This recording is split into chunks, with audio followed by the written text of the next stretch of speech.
Welcome to Oregon Voters Digest, the program that brings forward the social and political issues that are important to people living here in the Pacific Northwest. And now, your host, Bruce Broussard. Welcome again to this segment of the Oregon Voters Digest. I'm Bruce Broussard, your host.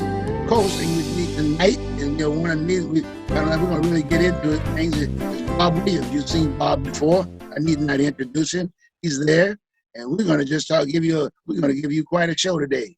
We want to talk about something that's very current, and as you know, everything is heating up here in the election, i.e., from a national perspective, because of the whole issue of the swamp. That's how we started this whole thing. We all got into the swamp aspect of it, and boy, is it thickening now? I mean, really, really thickening. And for those of you who watch the news, I need not tell you about basically what's going on, but then the majority of the people are going to be watching now are people that have just got on board, because all kinds of things have been happening as of late, and people are very, very interested. And namely so, the leading area that we're going to be talking about is down south, through the Civil War aspect of it, up in Georgia. Oh, yeah. We're going to sit down there, we're going to talk about that whole issue. And if you're not familiar with the Georgia issue aspect of it, what I'm going to do, I'm going to toss it to the co-host right now and let him get in on the conversation before my running my mouth all night long. Okay, Bob, well, what are we talking about when we talk about this Civil War piece down in Georgia? What's up? Well, we got about 2 or 3 different things going on down in Georgia. There's some Republicans, number one, that are telling other Republicans don't go to the poll. Okay. They're saying it's a fix, and this fix is already in, and they shouldn't go to the poll. That's number one. But again, just for those laypersons, tell them about why you're saying that, please. Let's talk about Georgia a little bit. What's the deal with Georgia and the race that's happening right now? We got a runoff, right? We had a runoff. Right. Go from that standpoint. Okay. Well, we have a runoff. Evidently, the 2 incumbents, Republican incumbents, ended up in a runoff against 2 Democrats. Right. And Josh Ossoff and the Reverend Ralph Rapinelli, I think is African American, right? You got a white dude. They got a white dude on one side. Okay, go. Okay. They are in a runoff against the 2 GOP incumbents, Right. David Perdue and Kelly Loeffner. Yep. A woman and a what is it? An incumbent, right? Incumbent. Right. They're incumbents. The other guy, right? Yeah, very interesting. So what has happened is, because of what happened in the general election, and with the president and him losing Georgia, everybody's saying it's a fix and everything. Republicans have said to other Republicans in Georgia, don't go down, don't vote. It's a fix. So should prove the fix is in. It's amazing just to sit and watch what's going on. We're hoping, we on the Democratic side, even though we don't like to see things of this nature taking place, we're hoping that the people listen to their the Republicans that they've placed in office and that they're listening to, that's telling them not to go to the poll, and make it easy for us to win the race. Okay. On that same note, when they start talking about the whole issue of voting aspect of it, I think we've had these conversations before, but one of the things that has come out of this whole issue at this point in time was the whole issue of voting, as far as African Americans, black votes. And it goes back to the Civil War, way back when. And that was an issue from that day forward, and it's been an issue up to today. And I sense, and I sort of smell it somewhat, that we're talking about the idea of getting folks who had not been given the opportunity to vote for years. That was during the Lincoln era aspect of it. And well, the thing that you have to realize is that in America, it's always been past practice, Okay. i.e., what they don't like change. Who don't like change? Conservatives don't like change. Therefore, black people voting takes away power, and they do not want to see us having any power. There, and we have listened to them for so long. They give us a mixed message of your vote don't count because of the electoral college. Your vote don't count because it's more of us than it is of you. Your vote don't really count, and so we have always stayed at home. A lot of us listened to that, and we stayed at home. We didn't partake in the system. But now we've come to realize that our vote do count, and we're participating in the system. So they're trying to find other ways to keep us away from the polls.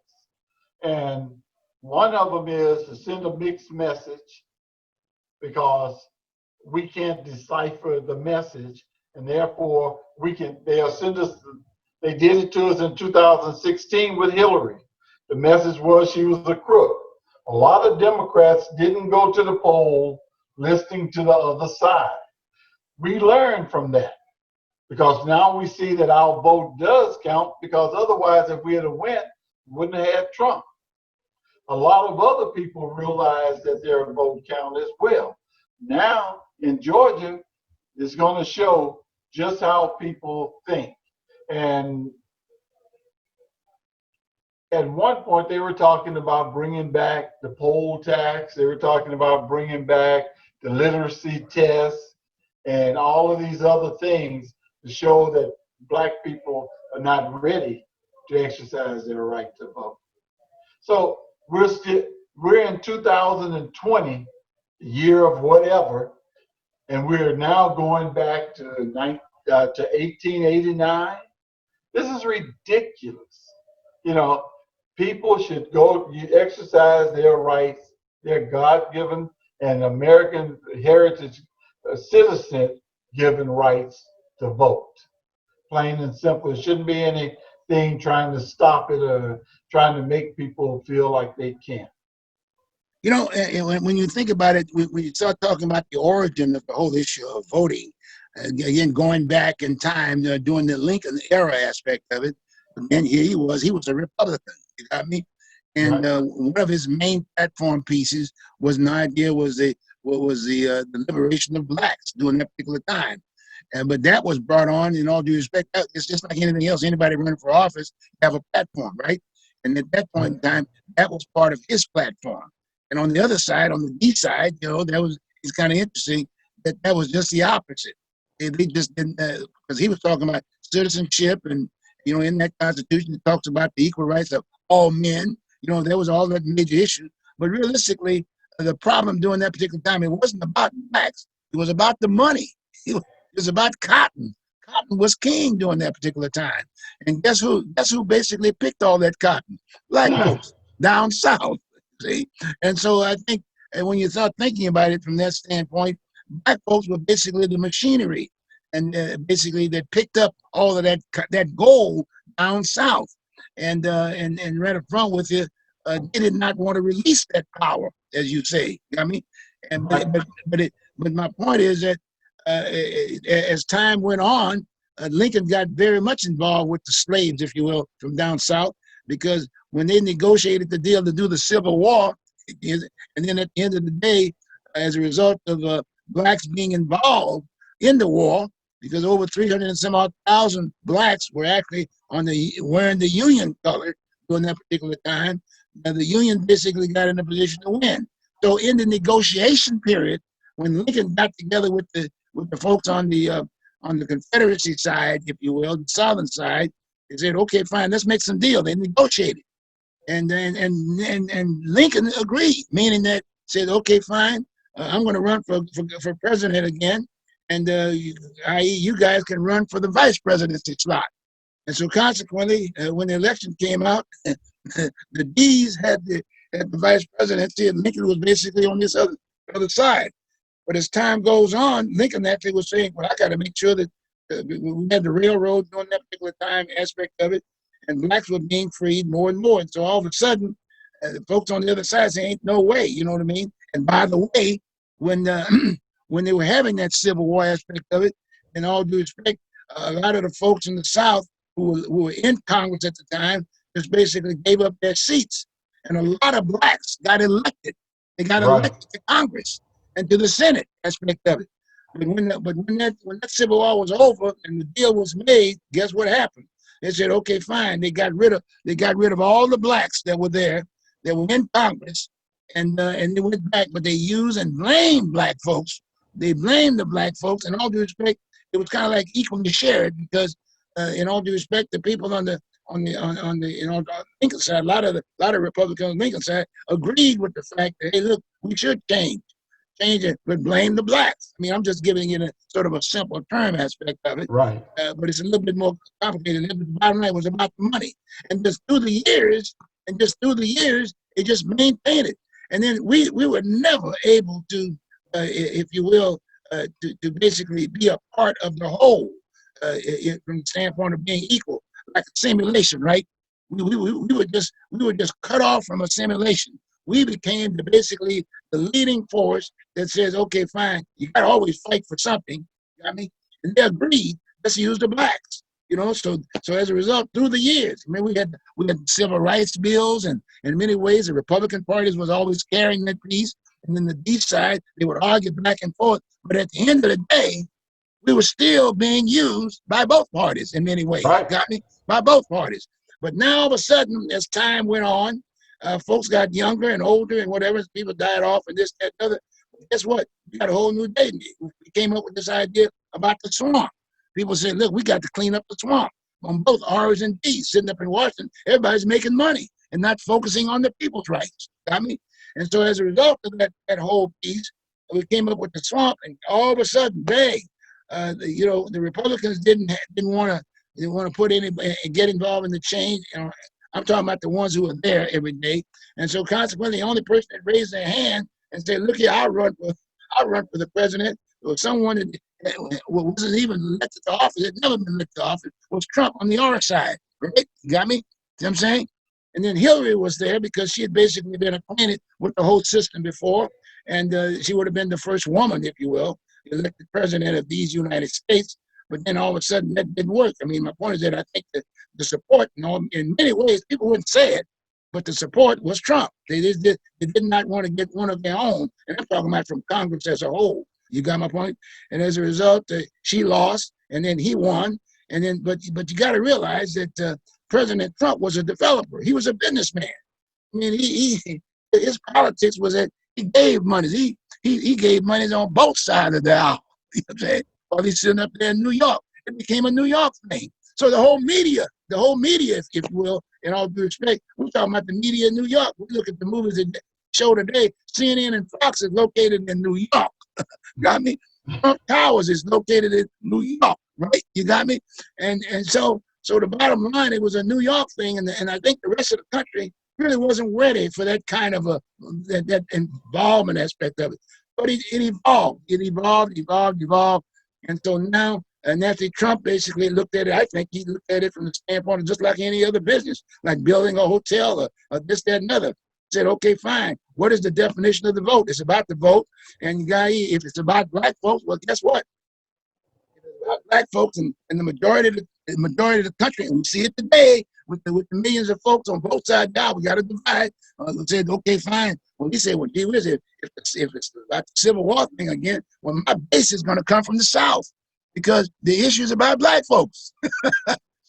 So he adopted that piece because, as you and I know, in New York, when you looked at the Trump name in New York before that, he was always in the spotlight. You know, he was dealing with black folks and all of the, the sports figures and all this, that, and other. I mean, he was dealing with everybody. Even with Al Sharpton, he was dealing with everybody. But the bottom line is he's running for office. So he said, well, I'm going to get this Southern deal because I know I can get that group of folks because guess what? It's about racism, right? Got me? And so he identified with that base and he ran with it. And as you know, he made it very clear on the front end. He kept the fire going because He identified with some blacks, ministers that were not part of the establishment of the blacks. You got me? He identified with them the first day out of office with the sheriff. Remember those views we got there? I mean, he was just doing his thing aspect of it, and he was just moving right along. But those folks weren't getting the same support from the so-called, and all due respect, from the Black Caucus. We had a divide and deal, which was something that we've always been accustomed to, and we know what's going on. But he knew. But then as time went on, he said, gee whiz, this is kind of cool. I mean, I can make some things happen here. Things happen.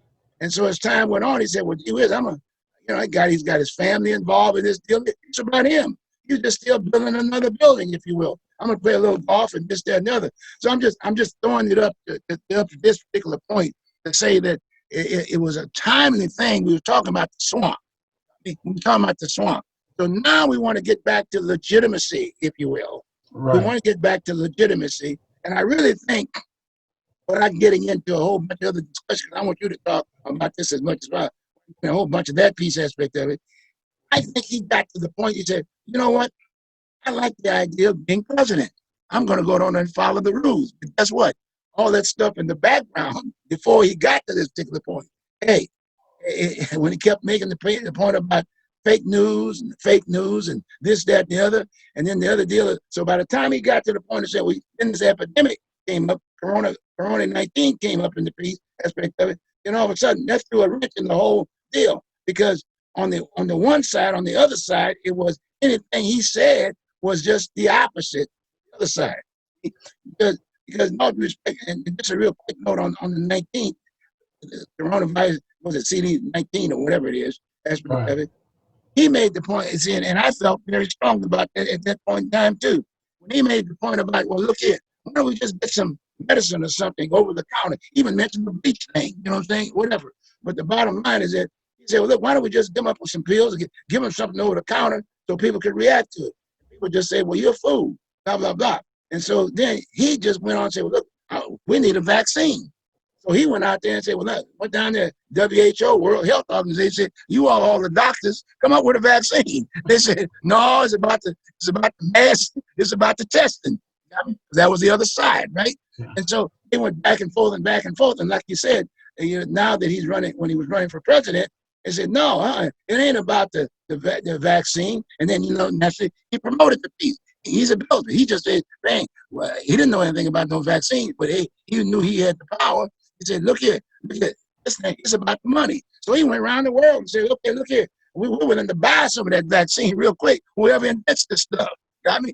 But we got the vaccine aspect of it, so we got that piece too. So my point, I guess the point I'm making is that anything he says is just the opposite for the other side. That's the political reality that he is. Now the thing is, he wants to be, but it's going to be a tough situation for him, because he ran. I think he ran, but it was his history during that last 4 years, and some of those, and the tweeting and this, that, and other with the tech and stuff coming out and whatever.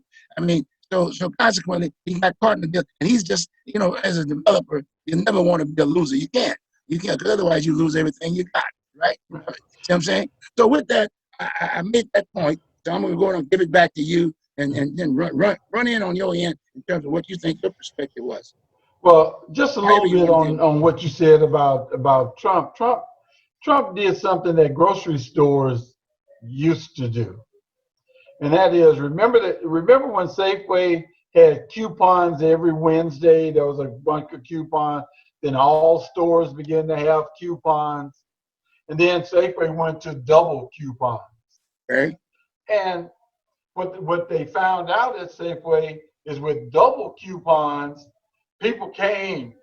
On those weeks that you had double coupons, you made money, because they come in, they buy a head of lettuce, but they also needed tomatoes to go with that lettuce, and it wasn't on sale and on coupon, so you made money. Well, right. Trump did this. The Republican Party did it early on with abortion. They were trying to talk about abortion because the government was paying for it, in a sense, through Parenthood and other entities. Well, the religious right caught on to that and came into it. The Republicans saw an opportunity for votes. So now they're really against abortion.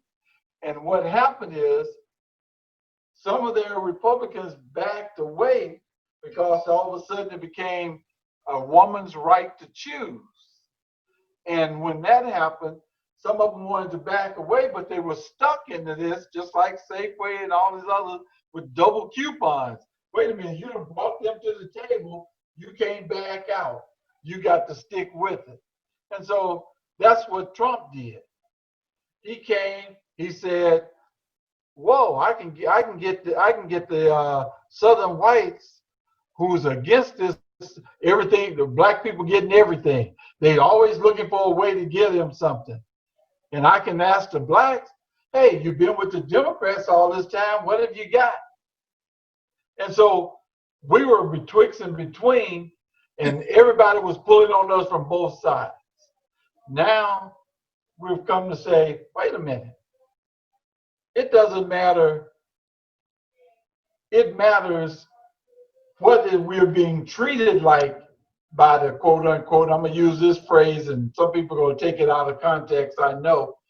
But if you have a slave master and this slave master is feeding you, but you're still living in rundown tenements and it's hard to make ends meet. And then this other slave master said, look at how they treating you. What do you got to lose for coming over here with me? And so what happens is some people bought under that. He didn't promise them anything. He just said, what you got to lose? Well, then you find out what you have to lose. And now everybody's coming back to center because they're tired of the craziness that's been going on for the last 3 years, 3.5 years. So America started to realize it. But now we get back to Georgia, and certain things have happened in Georgia that most of us don't realize. There has been an influx in blacks into Georgia. Yeah. But the black voters voting went down. And what went up was college educated whites and older whites realized, hey, this is stupid. And they came to the aid of the Democratic Party, and now the voting is up. We didn't lose anything with black voters, but if black voters come out of that mix, then Georgia goes back and becomes, quote unquote, a red state. And so we have to understand what's going on, but we also need to understand, I think one thing Trump showed all of us is that the president has certain things that he can do on his own and don't have to have Congress or the House, doesn't have to have the House or the Senate to say okay.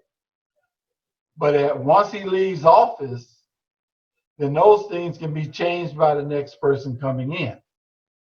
But if you deal with it, the House can make a bill, pass a bill, but it has to go to the Senate, and the Senate has to approve it. And if they are against it, it doesn't even get to the president's desk or it's voted down. So we've been going through that where we have people in Congress, which is a very important part for the American public. We have people in Congress that's doing their thing rather than the people, than taking care of the people. And that's where we have to show, what do we want out of our congressperson? Do we want them to always say no or say, I'm not going to work with that person? Or do we want someone that says, that do what they've been doing since the beginning of the makings of Congress, which is, we'll negotiate that. And and those of us that have ever negotiated understand that if I'm negotiating against you, it's not all of what I want and it's not all of what you want. It's what we can live with that is the best deal that'll help both sides. And that's something that has not been going on for the last 4 years. It's either my way or it's no way. That's what Mitch has done, and that's why Georgia is such an important piece to this. Okay. Again, on that same note, just taking it right where you're at, here we are today.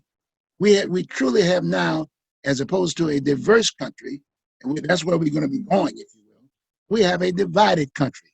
We've got Republicans and we got Democrats from the standpoint of a brand that's being shared out there. We got 80 million voters that voted on one side and 74 million up in that area. There's a difference of 6 million. Right. 74 million on the other side, on the conservative side. Now that's a very interesting piece. And this is the first time in history we've had that many votes, people that went out aspect of it. And I'll be right up front with it. I attribute it to the whole issue of the characters that were in the administration piece for the last 4 years. And I'll be right up front with it. The two characters that were there that they developed that so-called energy to get those two divide was CNN and Trump. CNN and Trump. Are you getting me now? Because Fox wasn't really in it. They were kind of like Republicans. Everybody was just sitting back, so to speak. They were just sitting back, relaxing, while these other two cats, every day, CNN went, basically did their piece. And then from New York, and Trump did his piece. So now we got a historical piece. And in a roundabout way, it's sort of beneficial because we've become so perspective. I mean, so progressive as you were. We needed to slow down. And I think that's one of the reasons why we kept talking about the swamp.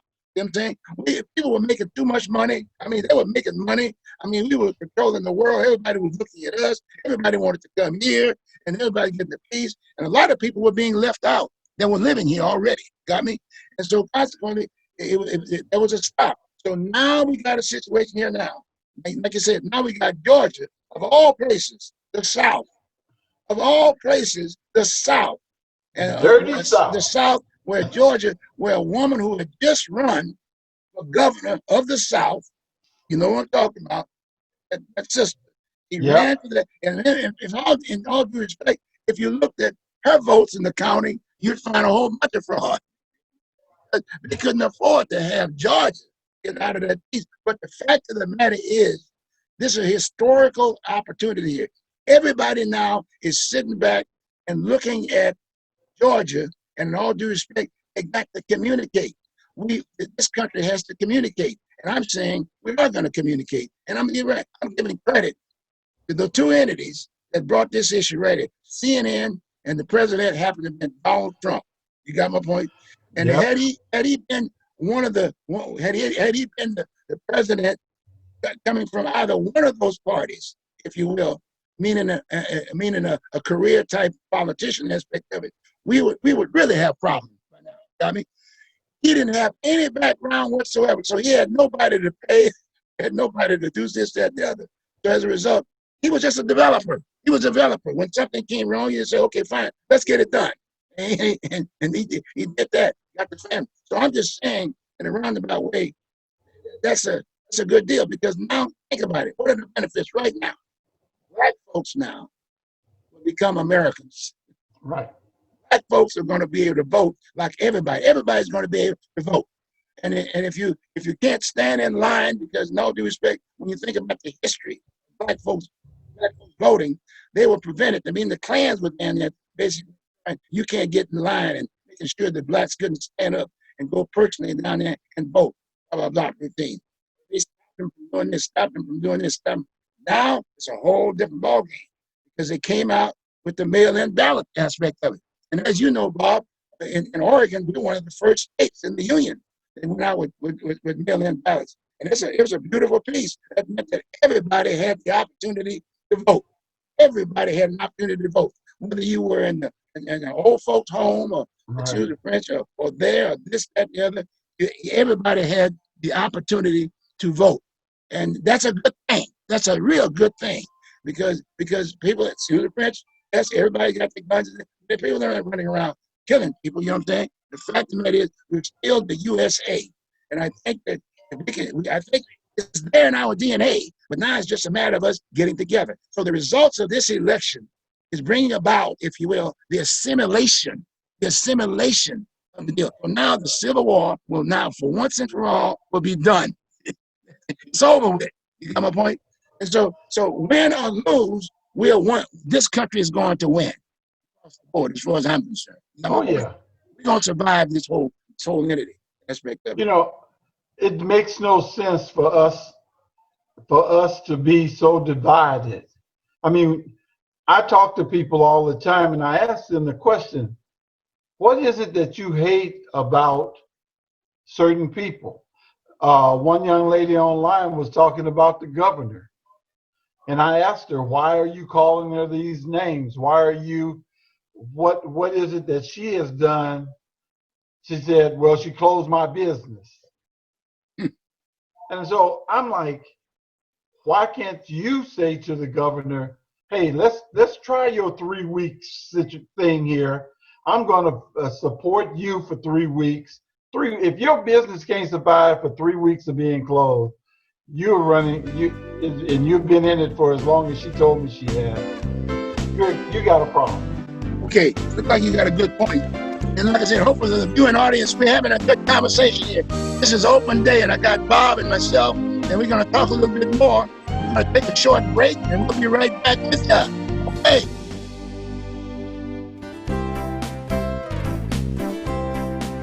Welcome back to this discussion, this message. I got to take my glasses off. This discussion that we're having today is kind of a unique one. It's a very historical one, for that matter. I mean, we're talking about the whole issue of the outcome of the vote, the runoff election in Georgia. This is awesome. You know, I want you to know one thing. We're having this discussion. Bob Williams is here with me as co-host. He's been around for a number of years. We can agree to disagree, but bottom line, we're giving you the facts on both sides of the aisle, which is very, very important. So this is a very historical time, and we're just having a discussion, and I hope you understand, you need to have this discussion too. I mean, this is just not in Georgia, because at the end of Georgia, that means we've got to communicate. All of us have to communicate, because it is about this country, and we all have a piece of that action. It's a very well diverse deal, aspect of it. We are the one. Everybody in the world is looking at this vote. Everybody in the world.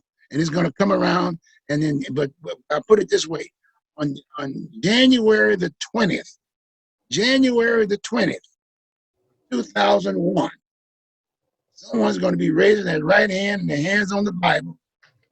One of those, and one of those two guys going to be sitting up there, either, because that's why we started out this program. I was saying some time ago, I said, hey, the presidency will show his face on the 20th. I'm not getting into all of the other fights. The idea is that we're just communicating right now. We're all communicating. So bottom line is understand where we are. And once that hand is raised, whoever wins, we all join together to make this country great. We got to work hard together, because we can't afford to go back another 4 years. Another 4 years, if you will, going through the same 4 years we had before, talking about cleaning up the swamp. Okay? I mean, we got a safeguard sitting up there. And that's why I said we got to wait until the hand's raised, because the country is divided. So whoever wins, wins. That's it. But the bottom line, if we act crazy and play the old game of just being really, really upset, let's continue to fight aspect of it, then guess what? Nobody wins. Nobody wins. That means a person might go on and get the office, but we will continue to fight for another 4 years. Because it's been well proven, point blank. Trump is kind of a guy, due respect, he's a winner. He's a president. He's president now, for that matter. But at the end of the 20th, he's not. But on the other hand, if he wins, if all of a sudden something gets crazy and he goes to the Supreme Court or whatever, and we got another divided country, or whatever it is, and they say we're going to postpone this deal and have another election. I mean, wow. Where are we going to be? So the name of the game is this. I think that if we can go on and start putting our mindset and saying, whoever is president raising their hand, whoever raises their hand that day is a president for the deal. But as a safeguard, whoever loses is going to be on somebody's back for the next 4 years. Whoever loses is going to be on somebody's back. So it's either being on their back or in front working with that person. They have to work with that person because that's what this is all about. So anyway, with that, we're now going to have we got a few more minutes. We're going to chat. But like I said, hopefully the folks who are looking at this show will share it with others and do the same thing that Bob and I are doing, having a discussion. Having a discussion is about us going forward aspect of it. You know what I mean? And prospering. We got a lot of work to do. We got homeless issues. We got the whole issue with the Part 19 aspect of it. We got some heavy issues. We got education. We got jobs. So we got a whole bunch of things. But we got the setup. You know what I mean? It's sitting there. All we need to do is just work together and whatever. But discuss this issue with your neighbors. Call them out, the whole 9 yards, and then maybe we'll have another show after we determine who is going to win that runoff election in Georgia. See, because in all due respect, and the way it has to be, it's either going to be 2 or none, because if it's one, if the Democrat gets one and the Republican gets one, the Republican controls the Senate. If the Democrat gets 2, both of them, then guess what? It's even, if even. But guess who is the vote? And that is the vice president. The vice president. But it would be peculiar now if all of a sudden the vice president is someone different. Yes. I mean, then we really got a messed up thing. Then he goes to the Supreme Court. Then we got a really messed up thing. So we got some historical now. So those who are living today and getting involved in this, you will be living you're living in a historical time. This will be the first in a long time from a long time. At least we'll have some sense of where we're going to be going from there. Bob, what do you say about the piece? Well, you know, you're waiting on January the 20th. I'm waiting on December the 14th. What day is that? December the 14th. Oh, Christmas. Okay, Christmas. No. December the 14th, not the 25th. Okay, the what 14th. What day is that? December the 14th is when the Electoral College do their voting. That says that the Democrats won or the Republicans won. That vote determines what happens right there. And they're supposed to vote based on the way their state voted. So based on that, Joe Biden should be the president-elect. Then we get to January the 20th, where the inauguration takes place and he's sworn in. So on December the 14th, once that vote is cast, then the Democrats are in power of the presidency. What happened to Georgia? What happened if the I'm coming to Georgia. The Democrats are in power of the presidency on December the 14th after that vote. Right. Which means that if anything happened to either one of those candidates, a Democrat is placed in their place. So it's very important. The other thing is in Georgia, it's the first time since 1992 that Georgia has voted Democratic. Since 1992. The other one is I made a statement that more blacks moved into Georgia, but the vote of blacks in Georgia was less. That was a misquote by me. I can't say it was less. I'm going to say that based on past voting, it wasn't. Even though the black vote was more, it was less than in the past based on other groups. They voted less, increased less based on other groups, which means that there was an increase in whites, there was an increase in Latinos and everybody else that lives in Georgia, and there was an increase in blacks. But there's something else that people don't understand. In Georgia, you don't have to put a race down when you're voting. And you know how it's been in Georgia, where blacks were taken out and hung for voting or attempting to vote. They were beaten. So a lot of people are still in that mindset, so they don't put down what race they are. They just vote. And they say maybe 3 or 4% of them, of those votes that came in, were black votes. Therefore, more blacks voted. And as we say, Stacey Abrams did a hell of a job. You know, those are the things we have to look at. Those are a couple of things that I wanted to say about Georgia, other than the fact that I am, you know, I try hard to say things about the other side because I am a red, white, and blue Democrat. I believe in the Democratic Party. I believe so much. I donate, I work, and I've served in the Democratic Party. But I don't live the Democratic Party because in Oregon, I understand how elections and what the power is based on where you sit. And I know that I voted for Republicans in Georgia, in Oregon, simply because they were good people, number one, and number two, they brought home the bacon, as we used to say in the union, for Oregon. So, hey, there was no need to change, but when change was necessary, we made the change, and I voted for the Democrat. The thing that we have to understand is, what is politics? Why is it that someone can go to the Senate or the House of Representatives or even the presidency as poor as me and come out a multi-millionaire? Why is somebody willing to take that low-paying job in Congress instead of a major corporation? Or some of these people are doctors instead of because working in their profession. There's a reason for that. It's called financial stability.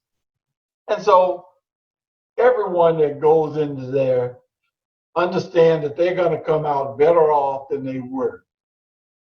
And so we, the people, have to understand that too. We know it, we accept it, but we also have to be weary and knowledgeable and watch and see what they are doing and to let them know when they're doing something for us, for themselves, or against us. You know, we as long as we continue to be silent, we're the silent majority. I don't care which corporation support which candidate. They don't, that corporation gets one vote or as many votes out of that corporation as they can force their workers to turn that way. But we, the people, have the power. We just keep giving it to somebody else and going, well, they know what we want and they're going to do it for us. We who are black have accepted that for a long time. And what happened is we've given up our vote and we haven't really and truly asked for anything. We tell them what we need, but we don't go to them and make sure that they understand and they fight for it. But whoever we vote only get one vote in that particular house. So we have to make sure that they have the ability to bring other votes along with them and their idea. We, the people, can't just vote and walk away. We can't just go home and sit down and go to the barbershop and complain. We have to also let them know that we're watching, that we want them to work for us. We have to understand. I look at unions. Unions work for their people, regardless of what union you're talking about, whether it's a grocery union or state union or police union. Oh, wait a minute. What- Don't go too far in this stuff. Okay, whatever union it is, they work for their members. You know, the company has management and lawyers that work for the company. And so we, the people, have to make sure that our representatives are working for us. They want our vote. We need to collect after elected. Okay. Plain and simple. So now in Georgia, we're Okay. going to get a chance. Sounds good. Now you do recall, okay? You do recall that we Yeah. did come out in unity that we wanted to clean the swamp. The people did. Just recently, not too long ago. That was Trump's thing. He wants to clean. I'm going to elect me so I can clean the swamp. Let me get through with the piece. I'm gonna get through with the piece. Okay. It's clean the swamp. All of us did. Republicans, Democrats, I'm talking about the people, just the little people. All of them said, look, let's clean this swamp. I mean, we had politicians that were hiding money in freezers and doing all kinds of weird things. You smiling, and that was a Democrat, too. and the person looked, and he looked back, looked like me and you. All kinds of weird things were happening. I mean, we got politicians, even in our state, for that matter, that have gotten rich and they never had anything in the past. I'm talking about sitting congressmen right now. You got my point? Because in all due respect, they had access to the stock market right off the bat. They didn't have to worry about going down there and hiring someone to basically tell them exactly and pay, if you will, for someone to tell them what stocks to buy. I mean, they were sitting in positions where they were always violating the rules because that lobbyist was the one that basically laid out to him what stocks to do, blah, blah, blah. So there was a lot of things that were there in that pot.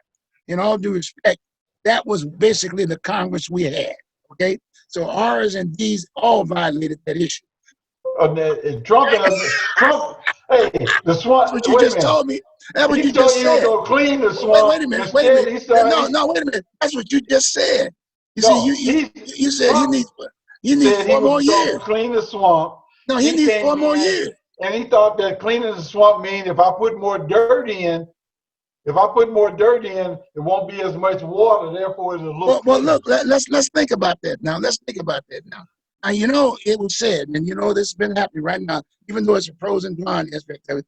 Just like, for instance, he went over there and he released back over 1,000 people in jail, if you will, in prison, who were black. Where? Right? And then on the other hand, on the other side of the aisle, they were the one that put the 1,000 in. They were putting people in jail. And that's the B side with Biden. Remember that one? Well, that's not that. You got to clean that up. What was that?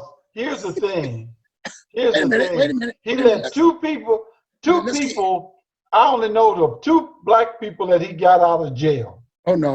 You really name the. I haven't seen 1,000. Well, no, I'm serious. Check it out on that one. Okay. Because even Biden he apologized publicly on the tube, big time. That yes, they had put together a policy. That was the whole issue with the drug, right? I mean, with heroin. Oh yeah.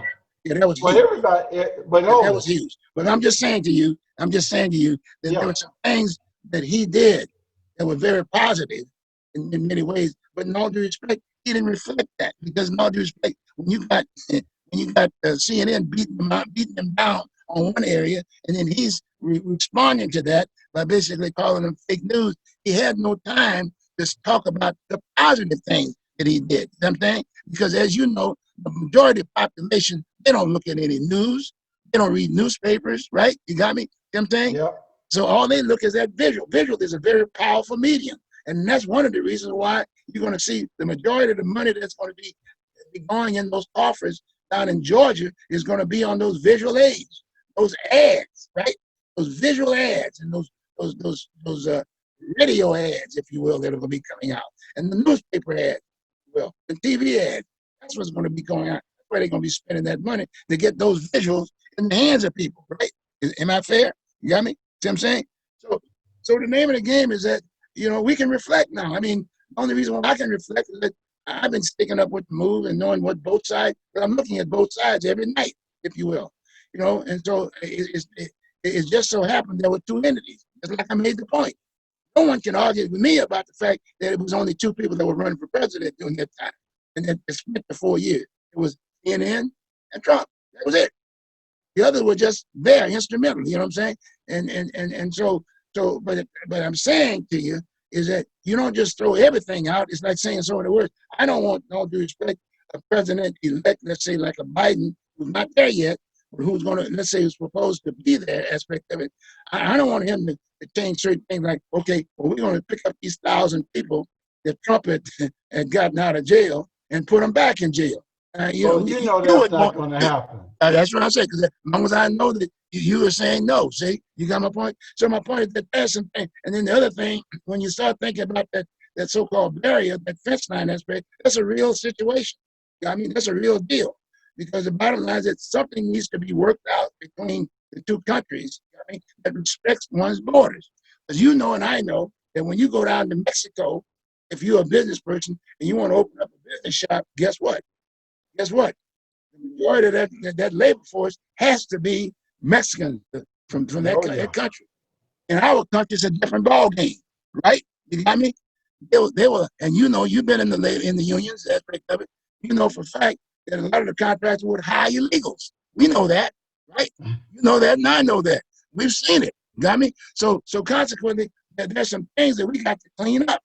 We got to clean up, and that's why I'm saying we got to look at this race.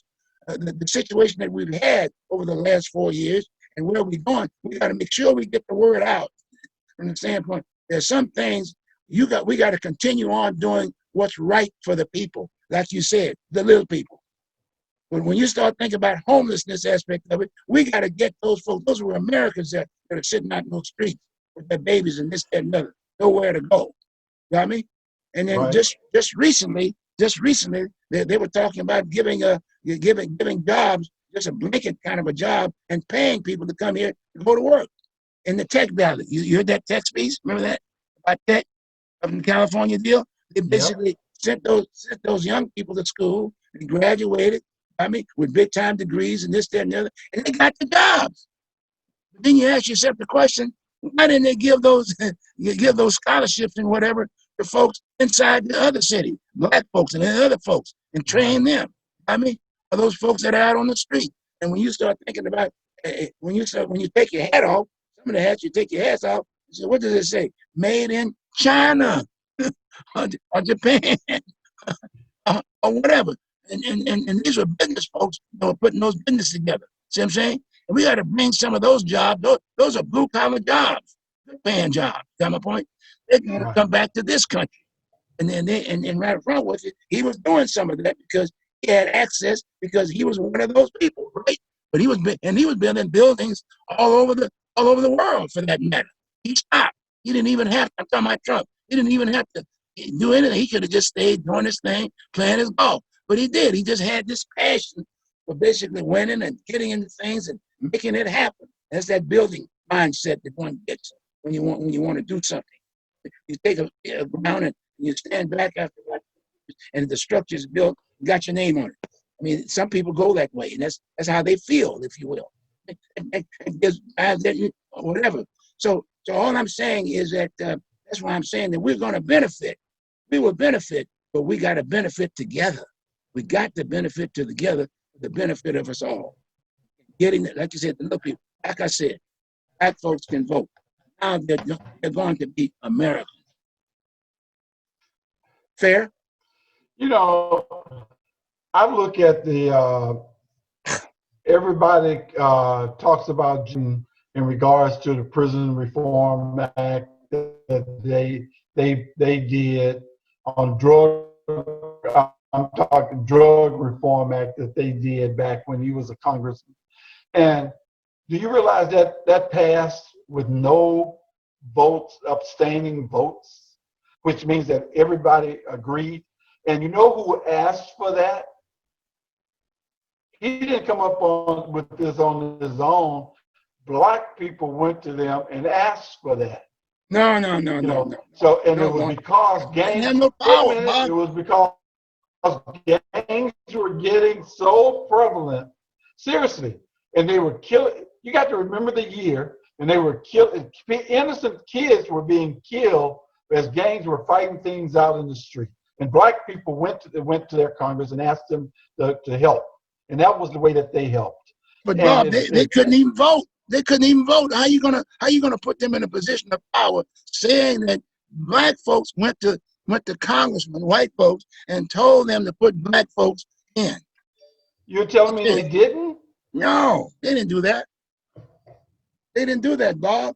They might have printed it that way, put one black face up there, and got him after they paid him and say this, that, and the other, or gave him a reprieve because they caught him with some drugs or something in his hand, and he's the only way he can get out is to snitch.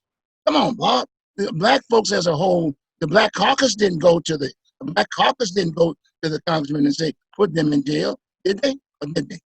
Are you saying Al Sharpton? Are you saying Al Sharpton told these folks to put them in jail? Sharpton don't have a vote. Al Sharpton don't have a vote. Well, he has a big vote now. And so the thing that happened then was that, I'm telling you, kids were being killed on the streets in Chicago, and ministers went to their Congress people to ask for that. So I'm not saying it all came down to that, because it was a lot more. When I'm a firm believer that when votes go against people, money is involved. Yeah, and incarcerating people got more money into certain people's hands. We all understand that part, but I'm saying we learn from that mistake. No, but the point you learn from your mistake from that. But like you said, the point I make is that you said they went to the congressman. The congressman has to look at it and turn it into dollars for themselves. I mean, they just don't take your word off the street and just say, okay, fine, I'll do what you tell me to do. No, they don't. It doesn't work that way. You got me? No. They will take advantage of anything to best their situation. You got me? And so consequently, that's why we came up with clean the swamp. We can't afford to do that anymore. Got me? That's all I'm saying. You get me? So I'm saying that now I'm just saying we got in a diverse situation, and I keep going back to the same point about blacks can vote. That's a major thing that we got now. We've been fighting this for years and years and years. But blacks are now going to be voting. They're going to be doing just like Oregon in many ways, because guess what? There's the mail-in ballot. That's going to be a powerful tool. And then eventually people are just going to get up and they have the option. They can either vote by mail-in ballot, or they can go up to the poll and, from a social standpoint, and vote in person. Got me? But look, maybe this might be the right time to slow it down. We'll just go on and meet this next time around and talk about what that vote's going to look like the next time around, okay? For Georgia, we have a big one at that time, okay? Well, I hope that some of the things I said give people reason to look things up, to try and find out Share this show. What's going on and why. All right, sounds good. On that note, we'll close. Thank you very much for being in, tuning in. And like I said, get together and have that discussion. That's what this is all about. We're going to be here. Okay, have a good one. And as George Page always said, back to what you believe in. Enjoy.